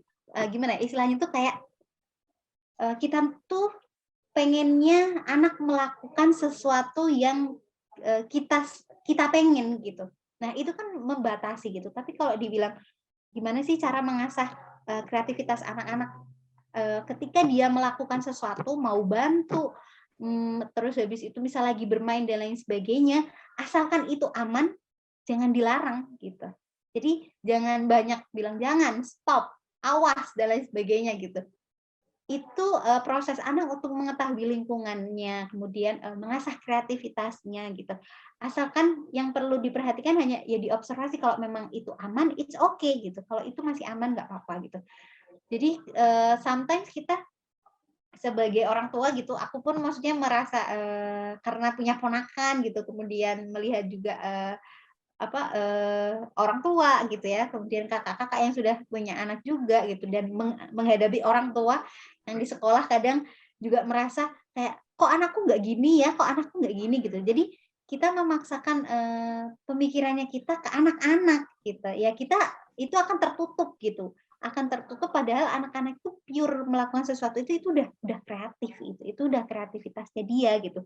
Jadi kemudian apresiasi gitu. Apapun hal sekecil apapun yang dilakukan anak ketika kita mengapresiasi itu akan membuat dia merasa senang, percaya diri, dan kemudian akhirnya itu berkembang mau mencoba. Nah, itu proses untuk mencari kreativitasnya dia gitu. Jadi apresiasi itu juga penting. Kadang kayak contoh aja kecil gitu ya. Kita gambar nih. Aku minta tolong untuk gambar rumah gitu. Orang tua ketika melihat anak tuh nggak gambar mata, apa yang dilakuin coba? Lah mana matanya? Lah mana telinganya? Ya mana rambutnya gitu. Padahal anak-anak itu punya ide sendiri gitu. Dia sudah tahu akan menggambar apa, dia sudah paham gitu. Tapi kadang orang, dan itu akan menjadi apa ya, sebuah hal yang memang yaitu experience-nya anak, itu pengalamannya anak gitu. Tapi kadang orang tua memaksakan pengalamannya untuk masuk ke dalam anak harus sama gitu. Itu yang mungkin akan membantu anak akan kesulitan gitu ya untuk mengeksplor, untuk mengasah kreativitasnya gitu. Yang perlu dilakuin ya membebaskan dia asalkan dia aman gitu ya. Catatannya adalah aman, tidak membahayakan dirinya, kasih kesempatan gitu anak untuk mengeksplor. Kemudian yang kedua tidak memaksakan kehendaknya kita gitu ya. Harusnya anak harus ini gitu. Tapi memang yang paling utama mungkin mengobservasi anak itu ketertarikannya ada di mana sih, dia paling senang apa, difasilitasi dan ditambah levelnya gitu. Jadi kalau misalnya ini semisal nih anak udah bisa gambar nih pakai pensil, coba kalau misal pakai spidol, coba kalau misalnya pakai pensil warna, coba pakai cat kuas, coba gitu. Jadi difasilitasi dan punya level tujuannya gitu yang jelas. Kemudian kalau masalah minat dan bakat ini akan panjang sekali gitu, karena minat itu Mams, minat itu sesuatu yang yang membuat kita tuh seneng. Kita seneng dan itu biasanya berupa emosi aja gitu. Aku seneng ngelakuin ini gitu. Itu minat gitu. Tapi kalau bakat itu sesuatu yang sudah kita punya di awal memang gitu, dan itu merujuk pada sifat atau kepribadian gitu ya. Jadi dari minat dulu, kemudian bakat ini nggak bisa dia sudah ada gitu. Tapi bisa aja nanti ketika dewasa hilang kalau satu tidak didampingi dengan usaha, yang kedua knowledge. Jadi nggak diasah pengetahuannya dia. Yang ketiga itu skill. Jadi kalau cuman udah tahu minatnya ada nih, bakatnya itu anak berbakat itu tidak usah mengeluarkan effort yang banyak, itu sudah bagus banget hasilnya gitu. Nah, ketika minat ketemu bakat itu biasanya disebutnya passion. Itu jadi anak yang luar biasa sekali gitu. Dan untuk usia anak-anak menurut saya belum tepat gitu ya untuk minat dan bakatnya. Kita masih bisa memberikan kesempatan ke mereka untuk banyak hal gitu, untuk mencobanya, yang kemudian nanti di masa dewasa dia akan menemukan gitu. Jadi kalau dibilang anak-anak tuh dari kecil udah bisa nih, udah tahu nih bakat dan minatnya gitu. Mungkin bakatnya sudah ada ya gitu ya, tapi dia masih bisa gitu. Dia masih bisa menemukan beberapa hal lagi ke depannya gitu. Itu. Kemudian kalau pendapat saya gitu ya, memang sangat sedih sih ya Mams gitu dengarnya untuk anak usia di bawah 5 tahun itu harus belajar di rumah, kemudian nggak bisa berinteraksi dengan teman-teman gitu. Mungkin yang akan saya sebutkan ada situasi yang nggak bisa kita kontrol gitu. Dan yang bisa kita kontrol yang mana sih? Ya diri kita gitu ya, diri kita, kemudian pikiran, perasaan, perilaku gitu. Nah, kalau ditanya tapi kok kayaknya tuh belajarnya tuh masih susah, masih jalan-jalan dan lain sebagainya gitu. Untuk anak 4 tahun, 5 tahun gitu tuh memang masih masih explore gitu ya, masih senangnya tuh jalan-jalan dan lain sebagainya gitu. Tapi itu bisa dilatih ya Mams ya. Bisa dilatihnya dalam artian ada anak-anak itu sangat suka keteraturan. sangat suka keteraturan itu dalam artian gini, kalau sekali dia tadi ya yang aku bilang kalau peraturan itu dilakukan secara konsisten, anak-anak itu bakalan bisa gitu. Karena apa? Anak-anak itu sangat suka keteraturan. Ketika tidak sesuai, misal bangun pagi jam 7, dia meleset aja dari jam setengah 7 atau setengah 8 tuh udah nangis dan lain sebagainya, udah cranky gitu. Karena anak-anak tuh suka keteraturan. Dan kalau semisal ditanya ya pendapat saya gitu, untuk saat ini hal yang paling baik sebenarnya, Mam, untuk anak-anak bisa belajar di rumah. Seperti yang tadi saya sampaikan, Mams bisa lebih tahu mengobservasi kondisinya anak, Mams bisa lebih tahu kesukaannya anak, Mams bisa lebih tahu kemampuan mana nih yang menonjol gitu. Itu dan ini kan demi ini ya kesehatan, kemudian kondisi gitu untuk seterusnya. Jadi menurut saya itu hal yang saat ini memang paling bisa gitu untuk dilakukan gitu istilahnya. Mungkin itu. Oke, baik. Terima kasih Kak atas jawabannya. Dan ini mungkin ada beberapa pertanyaan lagi yang kurang lebih sama, jadinya saya gabung aja. Ya, Nah, jadi oke. pertanyaannya itu begini ya Kak, apa namanya? Nah, ceritanya si anak ini tontonannya itu aja pokoknya. Terus screen time-nya tuh lumayan lama, lebih dari 3 jam. Tapi ketika si anak ini disuruh belajar kayak mengenal huruf ABC atau mengenal angka, seperti itu, malah mereka susah. Nah, itu solusinya gimana sih? Tapi ketika gadgetnya diambil, nah mereka tantrum. Nah, ketika tantrum ini kan memang apa ya? Kadang kan kitanya kesel, lelah gitu ya. Gimana sih cara mencegah si anak ini biar tantrumnya nggak lama-lama gitu, apalagi misal nggak dikasih gadgetnya tuh pas banget di depan publik kan kadang kalau mereka tantrum itu agak lelah juga buat kitanya, seperti itu Kak. Baik, silakan dijawab Pak. Oke, terima kasih untuk pertanyaannya. Kalau apa ya, mungkin memang itu kesukaan gitu ya untuk tontonan. Mungkin memang ada beberapa anak yang istilahnya suka, saya pun gitu ya istilahnya, saya suka drakor nih misalnya, ya saya bakal nontonnya drakor, kalau yang lainnya saya nggak minat, ya buat apa ditonton gitu istilahnya. Nah, tapi memang bukan bahaya ya, tapi yang dikhawatirkan tadi ya sebenarnya saya lebih menggarisbawahi tantrumnya itu gitu. Ketika tantrum gimana nih gitu. Mas, tantrum dan emosinya anak itu biasanya sepersekian menit, Mas. Kalaupun paling lama banget itu 15 menit, 30 menit, itu tuh yang penting kita ada di situ. Jadi nggak ngilang. Jadi ketika anak tantrum, kadang yang bikin anak semakin tantrum itu atau apa ya, mungkin kalau Mams pertama mungkin ngerasanya kayak, kok anakku marahnya kayak gini banget sih, kok emosinya kayak gini banget, kok tantrumnya kayak gini, malu sama tetangga soalnya teriak-teriak, biasanya gitu ya. Lebih ke nggak enak sama tetangga, mungkin kalau dalam satu rumah ada orang ada saudara gitu tuh makin nggak enak, apalagi kalau di ruang publik gitu ya istilahnya. Nah, kalau misalnya ketika anak marah, Mam, emosi anak itu nggak boleh ditahan, nggak boleh diem gitu. Kenapa gitu? Karena itu akan istilahnya berpengaruh nanti terhadap regulasi emosinya dia ke depannya. Jadi kalau Mams paham, bukan paham, istilahnya kayak saya mendiamkan anak, saya bilang diam gitu karena biar nanti kedepannya dia bisa tahu, dia bisa paham, enggak gitu, itu akan memperparah kondisinya. Kenapa? Karena emosinya nggak dikeluarkan sepenuhnya, nggak sefullnya, jadi masih ada sisa gitu. Kayak gimana sih rasanya kalau kita semisal pengen sesuatu gitu, tapi udah mau dapet gitu ya, tapi diambil lagi gitu, itu kan sakit ya, sakit, sedih gitu ya. Nah, itu sama kayak anak-anak, ketika emosinya disuruh dipaksa untuk diam gitu, dipaksa untuk nggak nangis, kayak gitu tuh, iya susah gitu. Itu prosesnya dia untuk melatih regulasi. Apa sih yang perlu Mams lakuin? Kalau memang gadgetnya udah diambil dia tantrum, tunggu sampai 5 menit ya, Mams. Tunggu sampai dia 5 menit. 5 menit sampai dia nggak diam dan lain sebagainya.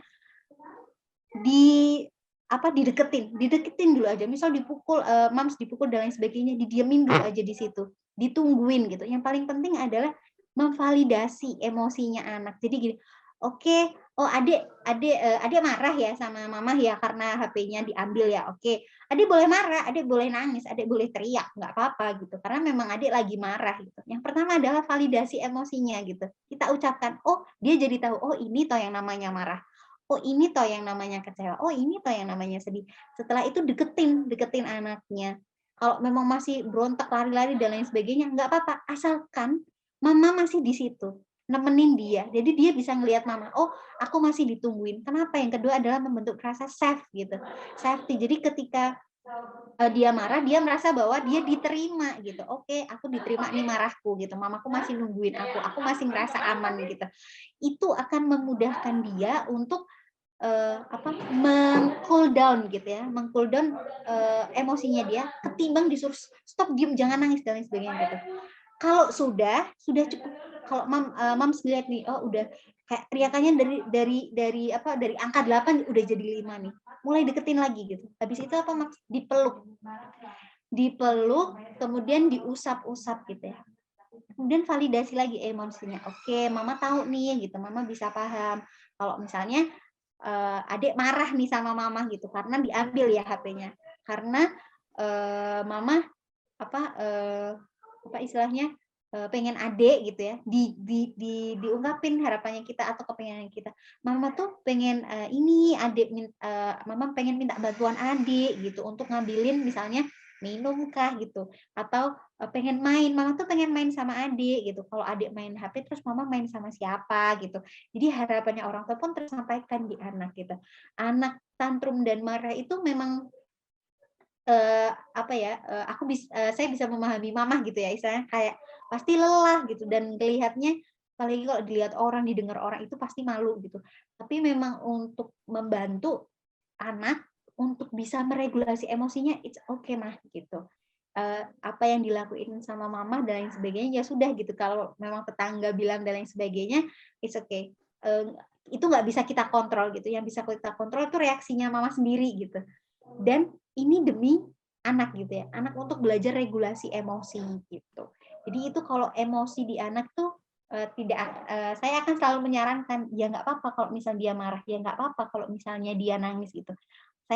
Aku akan mencoba untuk memvalidasi gitu emosinya anak. Kayak misalnya ibu-ibu kalau nangis disuruh diem kenapa sih gitu, juga tambah nangis ya, wah gitu ya, kayak tambah sedih banget orang lagi nangis kok disuruh berhenti gitu. Ya sama, anak-anak pun sama seperti itu. Pengennya kan ya didengerin gitu, ditemenin gitu, dilus-lus gitu. Ya sama kayak orang dewasa sih Mams gitu. Jadi nggak apa-apa ya untuk misalnya dia tantrum dan emosi, asalkan masih aman gitu, coba untuk ditemenin, divalidasi emosinya gitu. It's okay Mam gitu, memang prosesnya seperti itu gitu. Tapi selanjutnya aku yakin sih gitu prosesnya Mams gitu akan lebih mudah. Gitu. Memang di awal memang harus tega Mams gitu, setega-teganya gitu ya. Paling enggak kasih waktu 2 minggu gitu. Jadi perilaku itu Mams berubah ketika konsisten dan dilakukan selama 2 minggu berturut-turut. Itu udah udah biasanya memperlihatkan hasil yang cukup bagus gitu. Belum maksimal tapi sudah ada gitu biasanya. Dilakukan 2 minggu dulu aja gitu. Nanti dievaluasi lagi. Gitu. Saya izin minum dulu. Baik. Oh iya, boleh. Sambil saya baca pertanyaannya boleh, Kak? Oke, baik. Ini ada pertanyaan terakhir. Jadi bagaimana sih cara kita mengatasi kalau pasangan kita sendiri berbeda pendapat dalam mengurus anak? Sedangkan pasangan kita sendiri ketika mengurus anak pun dia tetap sibuk dengan gadgetnya, masih belum bisa terlalu lepas lah sama gadgetnya. Itu bagaimana Kak menurut Kak Rizky? Oke. Kalau ini pasangan ya berarti ya dengan ayah gitu. Mungkin kira-kira ayah tahu nggak sih gitu keinginan atau harapannya bunda gitu, harapannya para moms di sini gitu, kira-kira ayah tahu nggak? Biasanya kalau kita ya nggak tahu, kok saya sukanya tuh dimengertinya tuh mbok nggak usah bilang tuh mbok ya dipahami gitu kan ya. Biasanya kalau wanita ya, kalau ibu-ibu itu entah cuman saya atau di sini moms di sini juga merasakan gitu. Kalau saya pribadi, tapi hal itu tuh ya gimana gitu, pasangan mau tahu kalau kita nggak membicarakan, nggak mengutarakan, nggak diajak ngobrol gitu.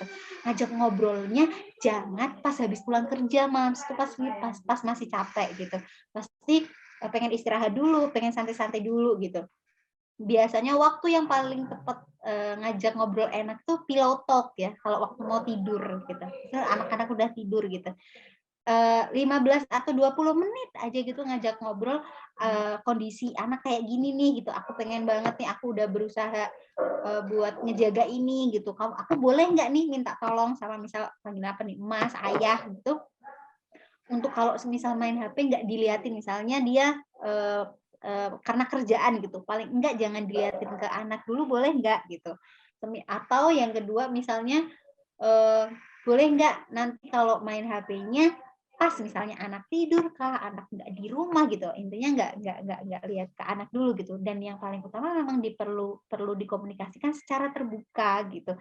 Terbukanya pun di waktu yang tepat ya, Mams, ya, jangan pas lagi pulang kerja, lagi capek-capeknya gitu, terus diajak ngobrol marah-marah. Iya, memang orang biasanya kan kesel ya, kita kan nggak ada pelampiasan ketika kesel sudah seharian di rumah gitu, pengennya didengerin gitu, tapi times-nya kurang tepat gitu kalau ketika kita eee, ngajak ngobrolnya pas ayah-ayah ini lagi pulang kerja kesel gitu, capek gitu. Jadi cari waktu yang tepat gitu, Mas. Cari waktu yang tepat untuk ngobrol sama ayah gitu. Setelah itu coba dikomunikasikan secara asertif. Asertif itu terbuka dalam artian kondisinya anak seperti apa, pengennya Mams itu apa, harapannya ke ayahnya bisa apa, gitu. Jadi secara jelas gitu ya. Jadi biasanya kan kayak ngeratapin khawatirnya tuh munculnya gini, "Aku tuh udah nemenin anak dan lain sebagainya, kamu malah nggak tahu, malah main HP," dan sebagainya. Itu kan jadi ini ya, mental nanti nggak jadi gitu. Tapi, yang paling utama, temukan, waktu yang tepat gitu, ajak ngobrol, komunikasi secara asertif, bilang keinginannya apa nih gitu. Terus habis itu bilang rencananya, "Aku mau nyoba nih," gitu. Misalnya 3 hari coba dulu yuk gitu. Kalau misalnya nggak ayah nggak main HP gitu, bisa nggak? Terus yang selanjutnya, cari permainan yang melibatkan ayah ataupun ibu bareng-bareng gitu. Permainan yang memang harus banyak orang. Misalnya apa ya? Misal mungkin peta umpet ya, peta umpet, terus habis itu apa ya?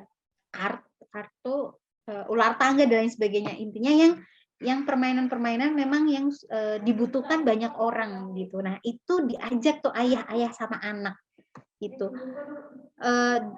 Di bayangannya Mams di sini jangan yang kayak 1 minggu pasti 1 hari ini belas nggak pegang HP, bukan ya, tapi dari sedikit-sedikit aja, paling nggak misalnya nih biasanya ayah kalau pulang kerja tuh langsung main HP, minta dulu aja, nggak main HP dulu gitu, pas pulang kerja aja gitu, kalau di waktu-waktu yang lainnya ya silakan gitu, istilahnya dicobanya tuh pelan-pelan Mams, dikit-dikit langkahnya gitu ya, dari langkah kecil baru ke besar gitu. Jadi jangan yang langsung besar semuanya nggak boleh main HP gitu, itu akan kesulitan penyesuaian gitu. Kita pun butuh langkah-langkah kecil gitu untuk dapat hasil yang besar gitu.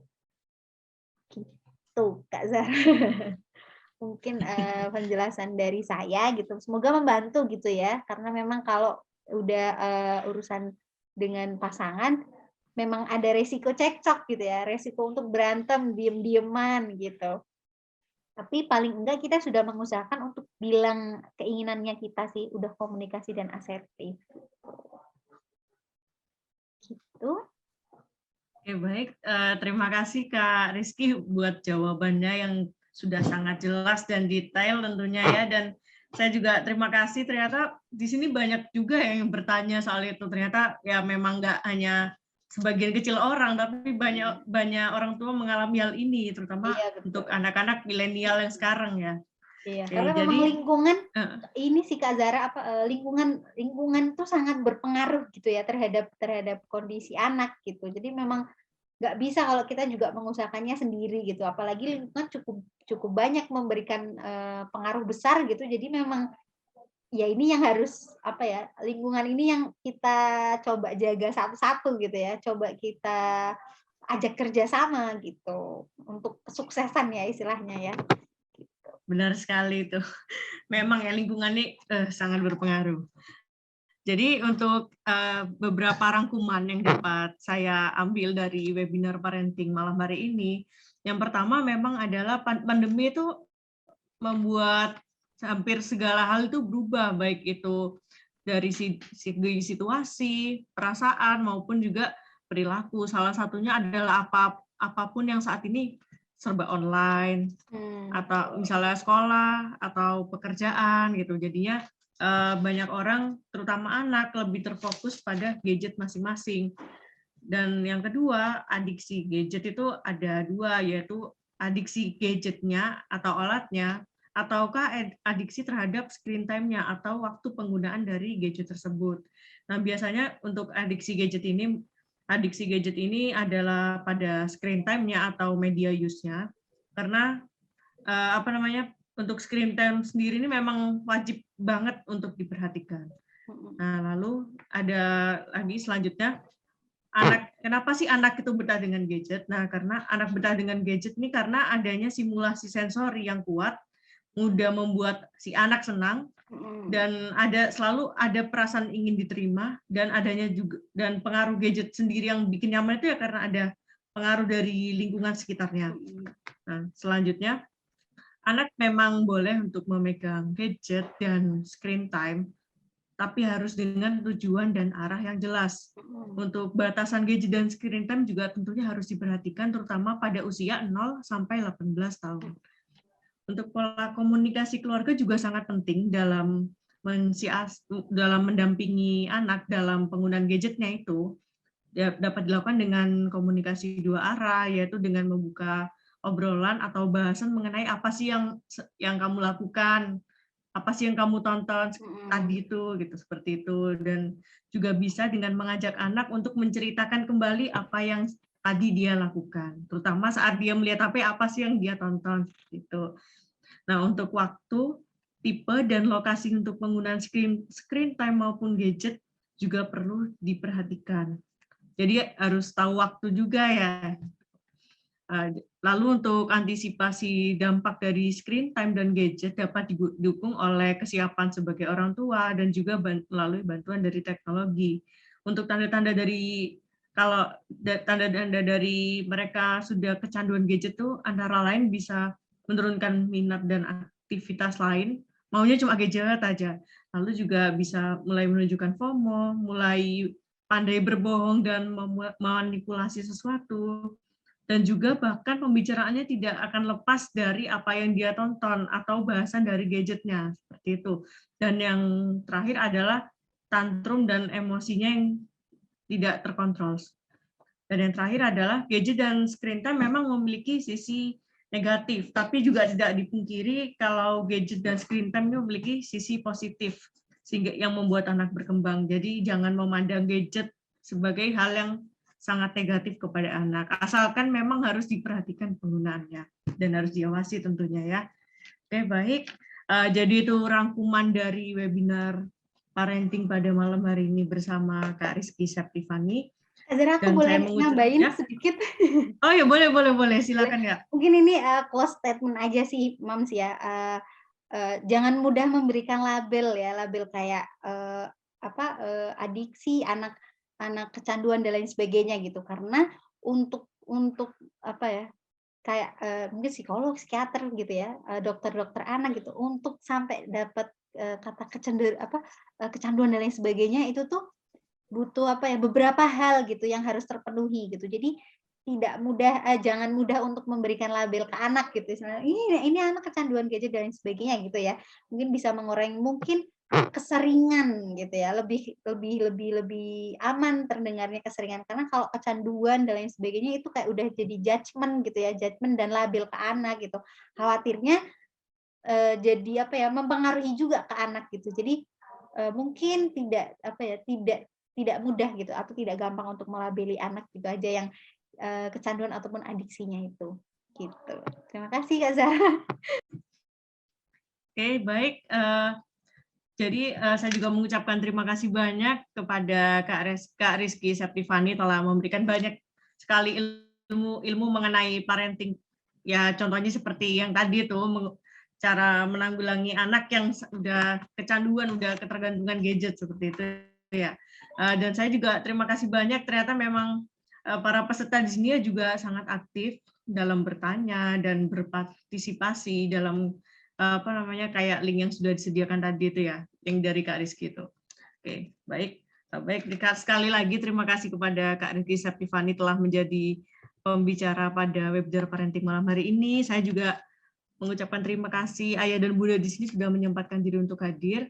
Dan juga saya nggak lupa terima kasih kepada pihak BIP and Books beserta apa tadi namanya Beyond Child, bentar ya, beserta Beyond Parents, Beyond Child, dan juga Gropmart yang telah menyelenggarakan webinar parenting yang sangat menarik ini. Dan ya nggak mungkin nggak menarik kalau harusnya kita selesai jam 8.30, ternyata kita bisa sampai jam 9 karena saking menariknya materinya ya. Oke, baik. Jadi saya juga selaku pembawa acara juga mohon izin pamit undur diri. Saya mohon maaf apabila ada salah kata maupun kilaf yang sengaja maupun tidak. Wassalamualaikum warahmatullahi wabarakatuh. Oh iya, jangan lupa ya, juga ya? Untuk mengisi, boleh mengisi absensi dulu ya. Boleh nih di apa open kamera dulu mungkin kita untuk foto bareng-bareng. Untuk promonya, oh ya. Orang tua luar biasa. Untuk promonya, oh iya bentar ya Kak.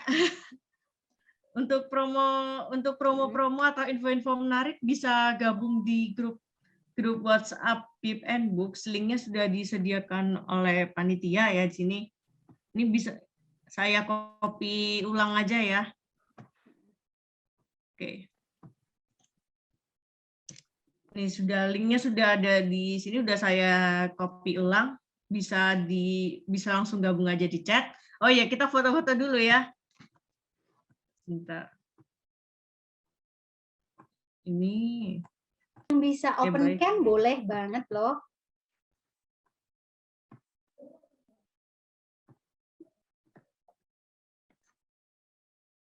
Ada yang silakan yang mau open cam, silakan open cam aja, boleh dibuka kameranya. Kita foto bareng dulu ya.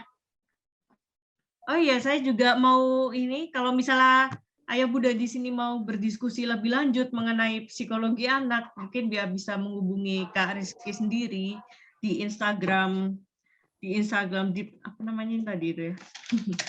Bisa menghubungi Kak Rizky sendiri di Instagram Deep Talk Project. Nanti di situ akan ada link yang diarahkan untuk berkonsultasi. Meskipun nggak berkonsultasi, nggak apa-apa, tanya-tanya dulu di situ.